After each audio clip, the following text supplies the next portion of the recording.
Bem-vindos a mais um Turismo em Destaque. Hoje falarei dos resultados dos censos 2021 e das suas implicações para a atividade turística e também do falhanço da COP27 e de qual o papel que o turismo pode desempenhar para que as alterações climáticas não sejam uma fatalidade.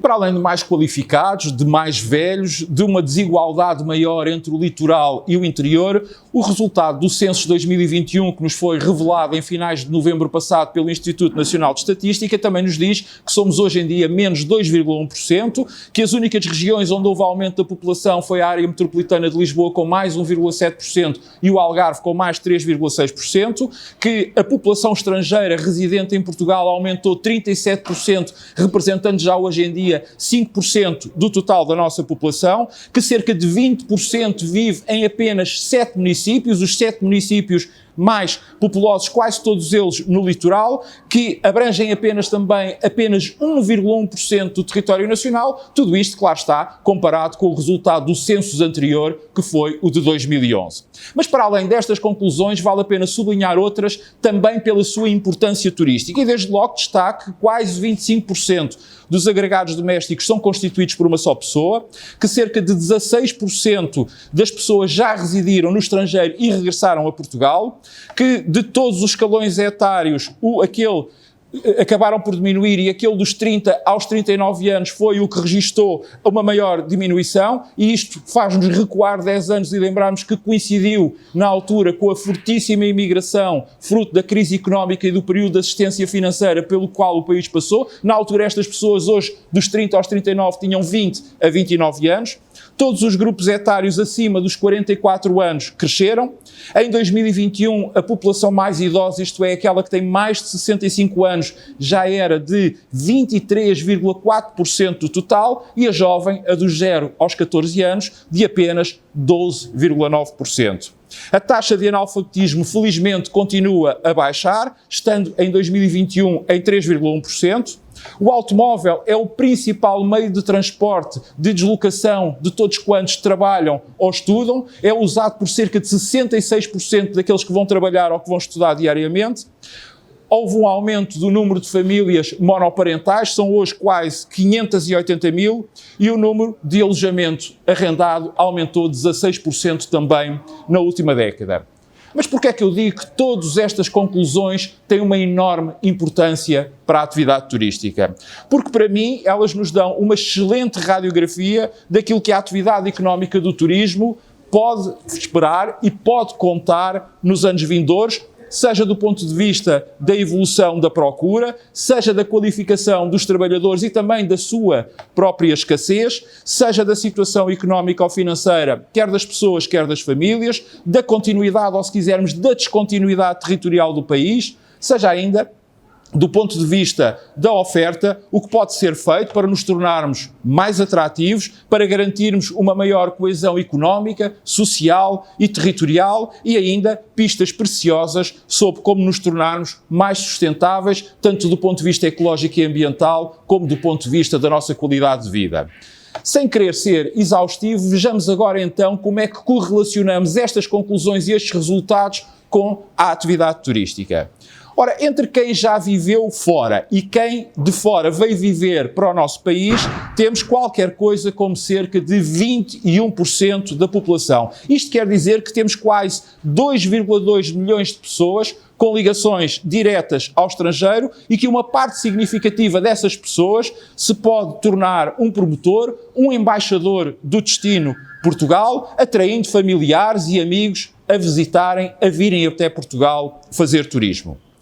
O envelhecimento da população, sobretudo o envelhecimento da população ativa e o inverno demográfico em que estamos a entrar, é bom recordar sempre que, se nada for feito em 2050, Portugal vai ser o 6º país do mundo mais envelhecido. Apesar do aumento da educação e da escolaridade, das qualificações e da capacitação, indicia que todas as atividades turísticas, por serem de mão de obra intensiva, vão continuar confrontadas com a falta de trabalhadores. E este vai ser um dos maiores desafios a enfrentar e, tal como a natalidade, só pode ser atenuado, só pode ser mitigado no curto e no médio prazo com recurso à imigração. Mas não basta termos imigrantes, é fundamental termos a capacidade de conseguirmos fixar esses imigrantes.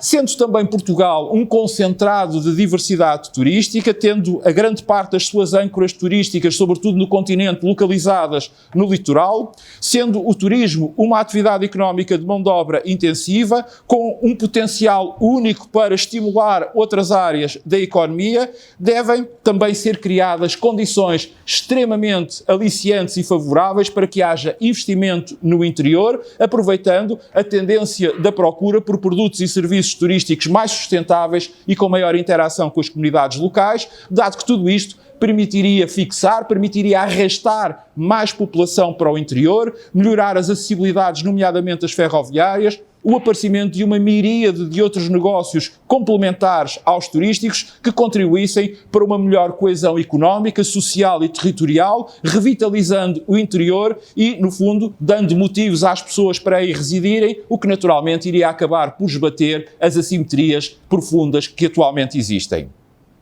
Uma população envelhecida necessita também de melhores e maiores cuidados de saúde. Ora, a melhoria do nosso sistema de saúde por todo o território, fruto da fixação de mais pessoas no interior, permitiria também desenvolver clusters, ou se quisermos, nichos turísticos, que, a contar com o nosso magnífico clima e com a nossa dieta, ambos de origem mediterrânica, acabariam por potenciar atividades como o turismo de saúde e bem-estar. Famílias monoparentais em crescimento, agregados domésticos de uma só pessoa, menos população com encargo fixo sobre casa, entenda-se, crédito à habitação, entre outras, são todos eles grupos comportamentais que, se abordados com uma correta oferta turística, devidamente customizada, a ela podem acabar por aderir com entusiasmo e assim potenciarem o negócio turístico, seja a nível do mercado interno, seja a nível dos mercados externos que se encontrem em idêntica situação. Em conclusão, vale a pena olhar com muita, mas mesmo com muita atenção para as conclusões deste censo 2021, pois, como creio ter demonstrado pelos exemplos que dei, no meio de algumas más notícias podem estar boas, podem estar excelentes oportunidades turísticas.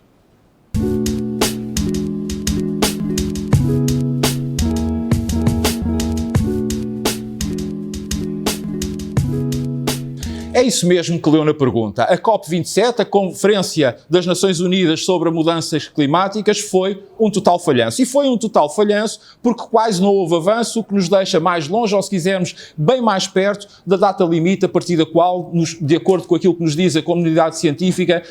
ultrapassaremos o ponto de não retorno. E estou-me a referir em concreto ao ano 2030 e à necessidade de até lá baixarmos em 1,5 graus a temperatura do planeta. Mas há quem diga que isso por si só já não chega.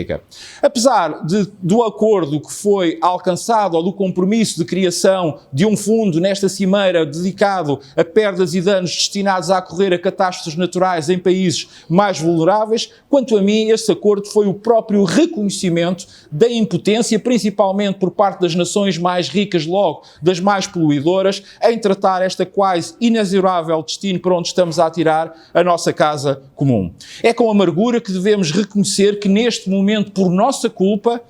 a Terra, o nosso planeta, é como quase que um carro desgovernado em alta velocidade em direção a um muro de betão. Daí que seja natural e até mesmo compreensível que as novas gerações, a Y ou do milénio, a geração Z, até mesmo a própria geração Alfa, estejam revoltadas com a situação e cada vez mais se insurjam com a mesma. É que serão elas as primeiras a ter que sofrer as consequências e as primeiras a terem que lidar com ultrapassar este ponto de não retorno, esta questão de nós não conseguirmos inverter as alterações climáticas e terão que ser elas, portanto, a lidar com a sua sobrevivência, mas também com a continuidade das espécies, com a continuidade de todas as espécies. Perguntar-se-ão, então, legitimamente, então o que é que o turismo pode fazer, já que a inação não é uma opção? Bem, em minha opinião, há duas coisas fundamentais que a atividade turística, ou se quisermos, que os agentes turísticos não só podem, como devem fazer. A primeira é que, enquanto atividade económica global ancorada nos ativos naturais e patrimoniais, sejam eles materiais ou imateriais, é que o turismo acelere, que dê um caráter de maior urgência às medidas que têm vindo a ser tomadas para a maior sustentabilidade, não só da atividade, mas também usando a sua transversalidade e a capacidade que tem de induzir a criação de valor nas demais áreas da economia, de forma a garantir a adesão destas a estas causas. No fundo, é cumprir e fazer cumprir as boas práticas que levem a uma eficaz redução dos gases que fazem e provocam o efeito estufa, excluindo inapelavelmente da cadeia de valor todos aqueles que o não fizerem. E a segunda é tirar partido do facto do centro da atividade turística ser a pessoa, o ser humano, o turista, de modo a contribuir para a revolução comportamental, mas também de consciência que é necessária, amplificando na prática o drama do que é pensar sem agir, do que é exigir sem fazer, do que é propagandear sem sentir.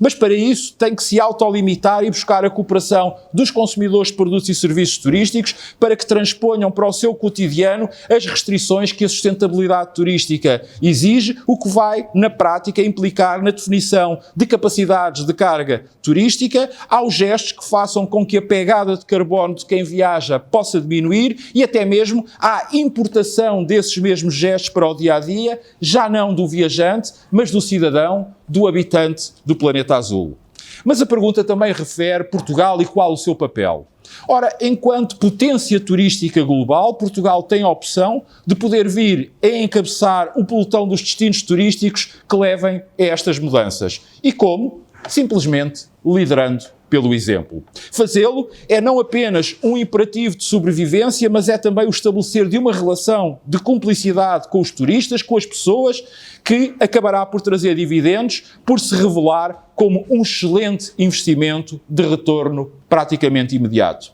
Em síntese, aquilo que estou a dizer é que se formos capazes de somar à nossa autenticidade e à nossa genuinidade o reconhecimento comprovado pela própria opinião pública de destino sustentável, e nem sequer estou a dizer do destino mais sustentável ou de um dos mais sustentáveis, mas apenas e tão só de destino sustentável, tenho a certeza que garantiremos muito mais do que o sucesso do nosso próprio turismo. Ficaremos com a notoriedade de termos contribuído ativamente para que a humanidade tenha futuro, por termos tido, a dada altura, o arrojo de transformarmos as más notícias da autodestruição em massa com que estamos confrontados numa boa oportunidade de salvaguardarmos o planeta e tudo e toda a vida que dele depende. Como habitual, vemo-nos para a semana. Até lá, saúde, paz, cuidado com o vírus. Lembre-se que para se manter a par daquilo que de mais importante acontece no turismo, basta subscrever gratuitamente um dos meus canais e tenham umas boas festas.